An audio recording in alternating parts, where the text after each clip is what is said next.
예, 오늘 주민문학 주제는 기대수명입니다. 그래서 나의 기대수명은 몇 세일까라는 제목을 갖고 준비를 했는데, 이 기대수명은 어떤 사회에, 뭐 한국이면 한국, 미국이면 미국, 그 어떤 사회에 인간이 태어났을 때 앞으로 생존할 것으로 기대되는 평균 생존 연수를 이제 기대수명이라 그러는데, 뭐 평균 수명하고 이제 뭐 비슷한 개념인데 기대 수명은 그 사회에 갖고 있는 인프라 뭐 여러 가지 환경 그걸로 이제 이 사람이 영세에 태어났을 몇 세까지 이 사회에서는 몇 세까지 살 것이다라는 기대치이고 평균 수명은 이제 실제로 현재 사는 사람들이 평균적으로 몇 년 살았느냐 이제 그런 수명인데 뭐 비슷한 개념이긴 하지만 약간의 이제 간극이 있습니다. 근데 대한민국의 기대 수명은 80.7세라고 합니다. 이것은 이제 뭐 한국의 의료 체계, 한국의 여러 가지 전반적인 문화 체계, 그다음에 정치 체계, 그다음에 그 수입, 경제 성장률 이런 것까지 다 감안을 해서 이제 나오는 수명이죠. 근데 최근에 한국 사회의 기대 수명이 굉장히 급격하게 늘어났다 그래요. 다른 나라에 비해서. 아마 급격하게 경제 성장률을 빨리 한 그런 결과가 아닌가 그런 것을 이제 학자들이 이제 추론을 합니다. 근데 인류의 평균 수명 변화를 보면 아주 놀랄만한 변화예요. 예를 들면 지금 현대 사피엔스 이전의 그 인류들 있죠. 크리오마뇽인이나 네안데르탈인은 8년 살았대, 평균. 근데 우리가 속해 있는 그 사피엔스도 로마 시대에는 25세가 평균 수명이었어요. 그러니까 거의 뭐 지금으로 치면 대학 졸업하자마자 죽는 거죠. 그러니까 굉장히 평균 수명이 우리가 생각했던 것보다 현저하게 낮았다는 것을 알 수 있어요. 불과 뭐 한 120, 30년 전, 1900년대만 해도 48세가 평균 수명했을 때 인간이. 근데 대한민국이 2012년도에 81세가 이제 평균 수명이었고, 2030년, 그러니까 불과 이제 몇 년 안 남은 2030년도에 대한민국의 평균 수명이 100세라고 합니다. 그러니까 아마 여기 계신 분들은 대부분 뭐 큰 변화가 없다면 큰 질병이 없고 큰 변화가 없다면 대부분 이제 100세는 넘게 사신다는 얘기죠. 근데 이 장수 리스크의 증가라고 이제 붙였는데 이거는 이제 보험회사에서 만들어낸 도표거든요. 그러니까 대부분 정부가 국민들이 80세면 죽을 것이다라고 맞춰져 있어요. 80세보다도 더 낮다고 합니다. 그러니까 국민들이 100세까지 살 것이다라는 것을 준비를 못한 상황이에요. 그래서 아마 우리가 100세까지 살기에는 여기서 못 미친다고 하면 아마 정부의 준비가 없어서 우리가 100세까지 못 사는 그런 리스크가 생길 수도 있겠습니다. 그리고 여기서의 장수 리스크는 준비 못한 20년, 80세까지 준비가 돼 있는데 준비 못한 20년에 대해서 그 리스크가 많이 생길 것이다. 뭐 이런 뜻의 이제 도표였었어요. 근데 인류가 불과 120, 30년 전만 해도 50년을 못 살았었어요. 48세가 이제 평균 수명이었었는데 근데 지금 벌써 한 50년이 늘어났거든요. 그러면 이 50년이 늘어난 거에 대해서는 뭐 의학의 발달, 그다음에 뭐 의식주의 발전, 여러 가지 문명, 문화 사회가 발전하면서 수명이 늘어났다고 생각을 하는데 저는 좀 개인적으로 왜 이렇게 늘어났을까를 이제 곰곰이 생각을 해봤어요. 근데 물론 의학 발달이라든지 의식주가 변화했다든지 뭐 여러 가지 그 첨단 기계, 뭐 비행기가 발명되고 자동차가 발명되고 뭐 석유가 발견되고 뭐 여러 가지 발명 제품이 나오면서 이런 그 수명 변화에 지대한 영향을 미쳤다고도 하지만 아주 작은 것들이 모여서 이렇게 평균 수명이 늘어난 것이 아닌가 하는 생각이 들어요. 그 작은 것들을 보면 뭐 양치를 한다든지 크로마뇽이나 네안데르탈인은 양치 안 했을 거 아니에요. 아마 로마 시대에도 평균 수명이 25세인 이유는 아마 양치를 안 한 사람이 많아서 그 구강 건강이 뒤떨어지면 씹는 것도 약할 것이고, 어떤 식욕도 저하될 것이고, 그러면 영양분 섭취 못하니까 아마 건강이 나빠졌을 것이고, 사소한 것들이 개발이 되면서 사소한 것들을 습관화하면서, 인간이 이렇게 불과 120, 30년 만에 두 배로 평균 수명이 늘어난 게 아니냐, 이런 게 이제 제 개인적인 생각이에요. 뭐 샤워를 하는 것도 그렇죠. 아마 과거의 인류는 잘 못 씻었을 거예요. 그러면 뭐 어떤 건강, 뭐 세균으로부터 좀 보호받지 못했을 것이고, 쾌적하지 못했을 것이고, 이제 우리가 샤워하면 굉장히 산뜻하잖아요. 기분이. 그런 기분들이 사소한 것이 모여서 아마 이 평균 수명 연장되는데 많은 도움이 되지 않았을까. 우리가 뭐 이발을 한다든지. 과거 사람들 이발 잘 못했겠죠. 근데 옷을 세탁해서 입는다든지. 뭐 선글라스를 낀다든지 뭐 선글라스를 착용하는 게 그게 뭐 건강 수명에 도움이 되겠냐 이렇게 생각하시지만 요런 사소한 것들이 모이고 모여서 평균 수명을 불과 120, 30년 만에 두 배로 늘어나게 하는 게 아닌가 하는 게 제 개인적인 추론입니다. 그죠? 그래서 우리가 사소한 일상들을 사소하다고 해서 치부할 게 아니고 나의 평균 수명에 지대하게 영향을 미치는 조각들이라고 생각하면 일상을 그냥 섣부르게 볼 수가 없겠죠. 이런 것이 쌓여서 이제 나의 평균 수명이 이제 늘어난다고 생각하면 아마 한순간 한순간 내가 해야 될 일, 안 해야 될 일, 나의 습관을 어떻게 바꿔야 되겠다라든지 나의 식생활을 어떻게 바꿔야 되겠다라든지 이런 것에 이제 좀 섬세해지지 않을까, 긍정적으로 섬세해지지 않을까 하는 게 제 생각입니다. 그 기대 수명이나 평균 수명보다 더 중요한 게 이제 건강 수명이죠. 그죠? 얼마나 건강하게 살 수 있느냐. 근데 이 건강 수명하고 기대 수명, 그러니까 평균 수명 차이가 너무나 크다고 합니다. 지금 한국인들 기준으로 하면 18.3년이래요. 그러니까 이 18.3년은 어떻게 지내는 시간이냐면 질병에 시달리는 기간이다라고 이렇게 표현이 돼 있어요. 병원에 입원해서 보낸다는 얘기죠. 뭐 요양원이라든지. 실제로 우리들이 뭐 저희 부모님들은 요양원 생활하시는 분들도 많이 내가 요양원에 간다라는 생각을 하시는 분은 아마 없으실 거예요. 현실적으로 안 당하고 있는 거죠. 아직은 내가 거기까지 생각을 안 해보는 거죠. 근데 이게 평균이거든요. 18년을, 무려 18년을 누워서 산다라는 거. 이것을 생각한다면 조금 전에 제가 말씀드린 대로 평균 수명을 늘리는 사소한 일상들이 얼마나 중요한지를 우리가 다시 한번 깨닫게 돼요. 그래서 이 건강 수명과 평균 수명의 간극을 줄여나가는 게 우리의 일상이다라고 생각하면 우리의 일상이 얼마나 중요한지를 좀 알 수 있습니다. 다행히 이제 우리는 파마넥스라는 그런 건강 보조식품을 취급을 하고 있기 때문에 아마 이 질병에 시달리는 기간이 다른 분들에게 비해서는 아마 현저하게 낮지 않을까 하는 그런 생각도 좀 해봅니다. 그 기대 수면 계산하는 게 있더라고요. 아마 여러분들 이제 이 시간 끝나고 여유 시간이 됐을 때 네이버에 검색을 해서 기대 수면 계산을 한번 해보시길 바라겠습니다. 그래서 제 거를 한번 해봤거든요. 항목이 뭐 개인적인 큰 카테고리를 이제 개인적인 자료라고 해서 뭐 남자냐 여자냐 남자가 평균 수명이 좀 작거든요. 도시에 사느냐 이것도 굉장히 중요한 모양이에요. 200만 명 이상의 인구를 가진 도시 지역에 사느냐 이게 아마 문화 인프라 뭐 이런 것을 따지는 게 아닌가 싶어요. 그다음에 부모님이 뭐 85세 이상 사셨냐 뭐 이거는 이제 아마 가족력 유전적인 것까지도 이제 생각을 하는 거겠죠. 그리고 보면은 또 수입이 얼마냐 이것도 나와요.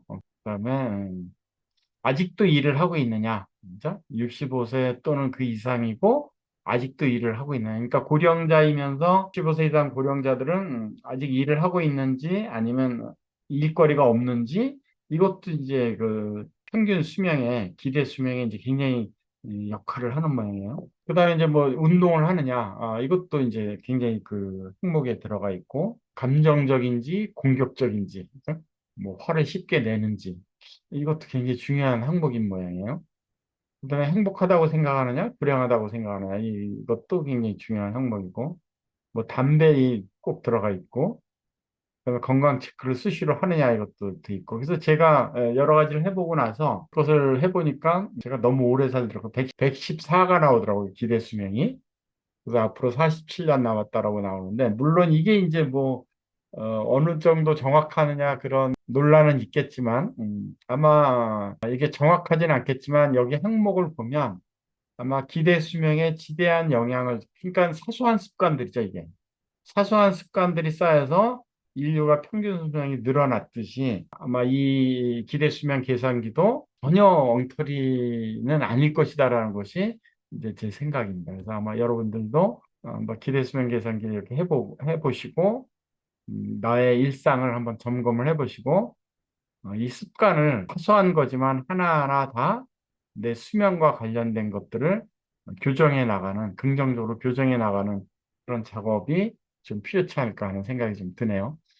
그래서 기대 수명 늘리는 방법을 제가 이제 또그 찾아봤어요. 찾아봤더니 여러 가지가 나오는데 그래서 뭐 8가지, 뭐 20가지 이렇게 해놓은 게 많이 있어요. 근데 이제 5가지가 가장 최소화된 거더라고요. 그래서 5가지를 제가 보니까 첫 번째는 이제 칼로리를 줄여라. 소식하라는 얘기죠. 그죠? 칼로리를 줄여라. 그다음에 가능한 오래 일하라. 일거리가 굉장히 중요하다라는 것을 또 한 번 여기서 느끼게 됩니다. 일거리가 있다라는 것은. 특히 65세를 기준으로 해서 65세가 넘어갔는데도 일거리가 있다라는 것은 평균 수명을 늘리는데 아주 지대한 그런 항목인 것 같아요. 그다음에 자주 움직여라. 뭐 이것은 뭐 운동을 비롯해서 뭐 여러 가지 활동, 뭐 이런 것을 이제 뜻하겠죠. 아마 운동을 주축으로 한 자주 움직여라 이런 얘기겠죠. 그다음에 더 많이 웃어라. 이것은 뭐 웃음 치료가 있을 정도로 유쾌하게 웃는 한 번의 웃음이 100m 달리기하고 똑같은 운동 효과를 갖는다라는 연구 결과도 있잖아요. 그러니까 더 많이 웃어라. 그다음 이제 파트너와 함께 살아라 이런 게 있어요. 이거는 이제 뭐 결혼한 남성이 혼자 사는 남성보다 평균 수명이 높다라는데 착안을 해서 이제 이런 항목이 나온 것 같은데 근데 이 파트너가 이제 여기서는 이제 배우자를 뜻하는 건데 저는 이 파트너를 배우자를 포함 좀 확대를 해봤어요 주변으로. 그래서 이 파트너를 저는 어떤 거라고 생각을 해봤냐면 우리 리스킨 비즈니스들한테 이제 파트너는 말 그대로 파트너죠. 나의 그룹원, 그다음에 뭐 형제 라인, 뭐 업라인, 그다음에 우리처럼 이렇게 뭐 형제 라인이나 업라인 파트너가 없는 일반적인 사람이라면 뭐 가족, 이웃, 친구 이게 다 이 나와 생을 같이 하는 파트너에 들어가는 부류가 아닌가 싶어요. 근데 굉장히 중요한 항목이요. 5가지 기대 수명 늘리는 5가지 방법이 이게 꼭 들어가요.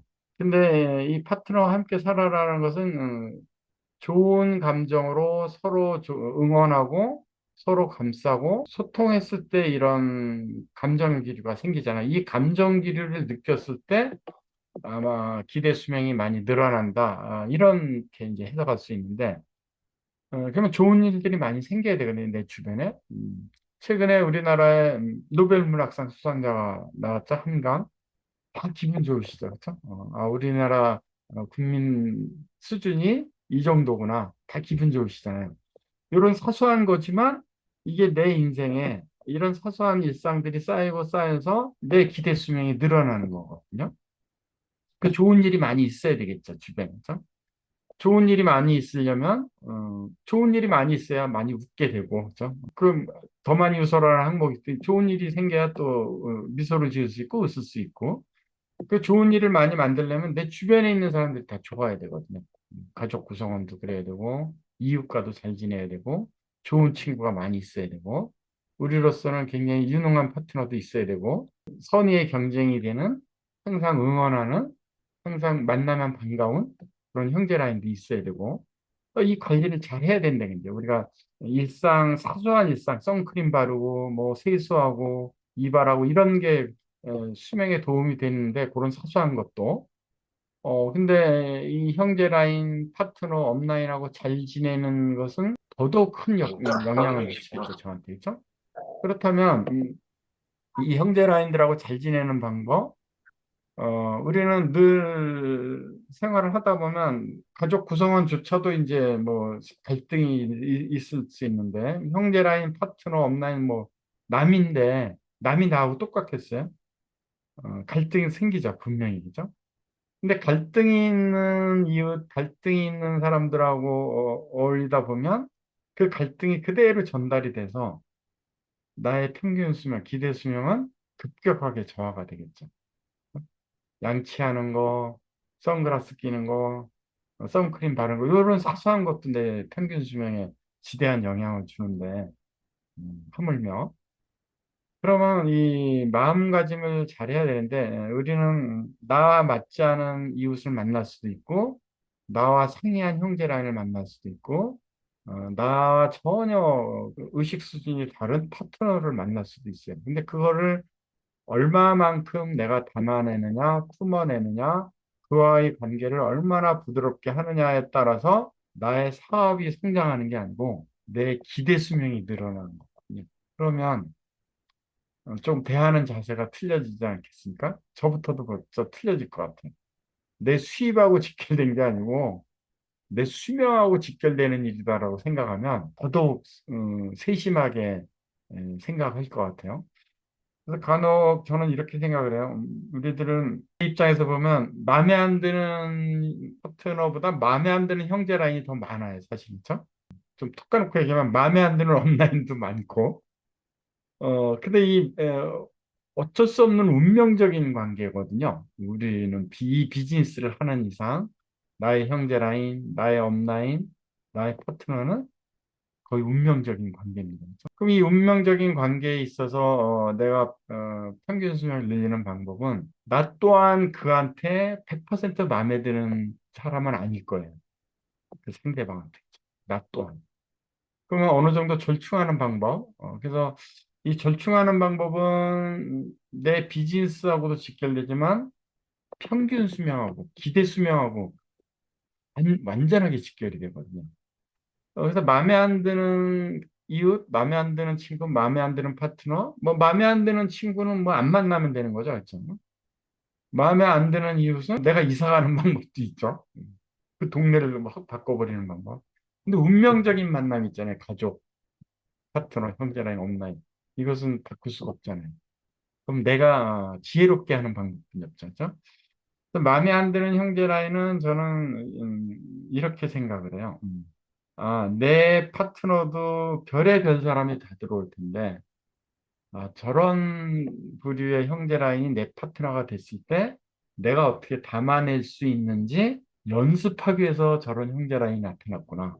이거 굉장히 지혜로운 생각 아니에요? 저 형제 라인과 함께 내가 한번 저런 스타일의 사람들을 내가 담아내는 연습을 한번 해보자라고 생각하면 아마 나의 기대 수명이 급격하게 늘어나지 않을까 하는 생각을 좀 해봤습니다. 제가 여러분들한테 기대 수명 주제를 갖고 얘기하는 거는 비즈니스를 잘하자, 건강하게 잘 살자, 뭐 이런 뜻을 더 뛰어넘은 그런 개념으로 어떻게 내 주변의 사람들을 잘 담아낼 수 있을까? 물론 운명적인 만남이 아는 인연을까지 뭐 담아낼 필요는 없죠. 만나면 기분 나쁜 친구, 안 만나면 되잖아요. 운명적인 친구 관계가 아니니까.